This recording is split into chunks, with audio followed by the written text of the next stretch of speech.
Cosa succede quando un'azienda applica rigidamente le sue regole senza conoscere la realtà dei suoi dipendenti? Ma quali sono spesso le condizioni sociali di vita dei dipendenti delle ditte? Lo saprete ascoltando attentamente questa commovente storia raccontata dal direttore del personale di una ditta, la madre licenziata. Ho licenziato una madre single perché arrivava in ritardo.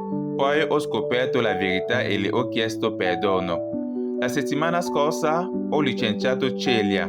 Era di nuovo in ritardo, la terza volta in un mese. La nostra politica aziendale è chiara: 3 ritardi e 6 fuori. L'ho chiamata in ufficio, gliel'ho comunicato.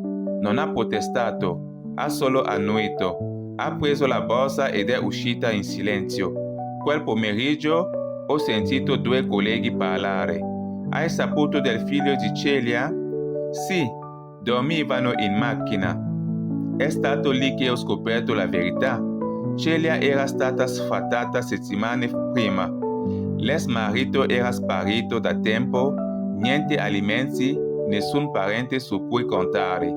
Lei e suo figlio di 6 anni vivevano in auto e quei ritardi ogni mattina guidava fino a una chiesa dall'altra parte della città dove potevano fare una doccia prima che lei lo accompagnasse a scuola. Mi sono sentito crollare dentro. Non avevo licenziato una persona irresponsabile.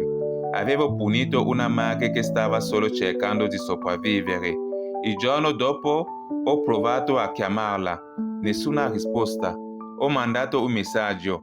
Niente. Ma non potevo lasciar perdere. Ho iniziato a cercarla.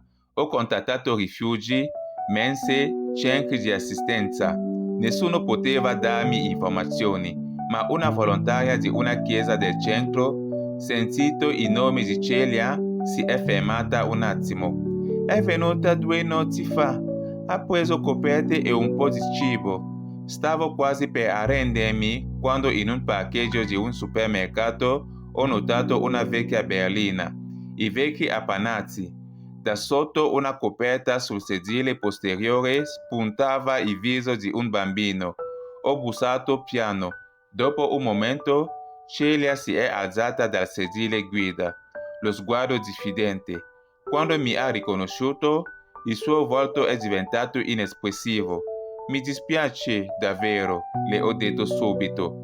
Lascia che ti aiuti. Le ho offerto di riavere il lavoro senza condizioni, ma non solo.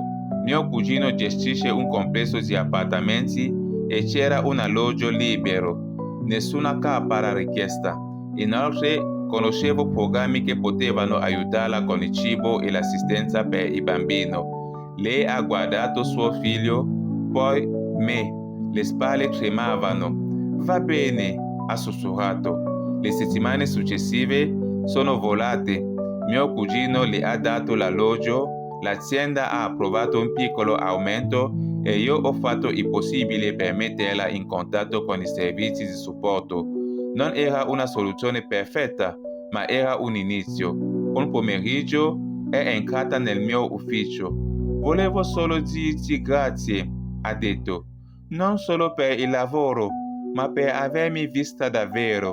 Ha sorriso e per la prima volta quel sorriso le è arrivato fino agli occhi. Fine.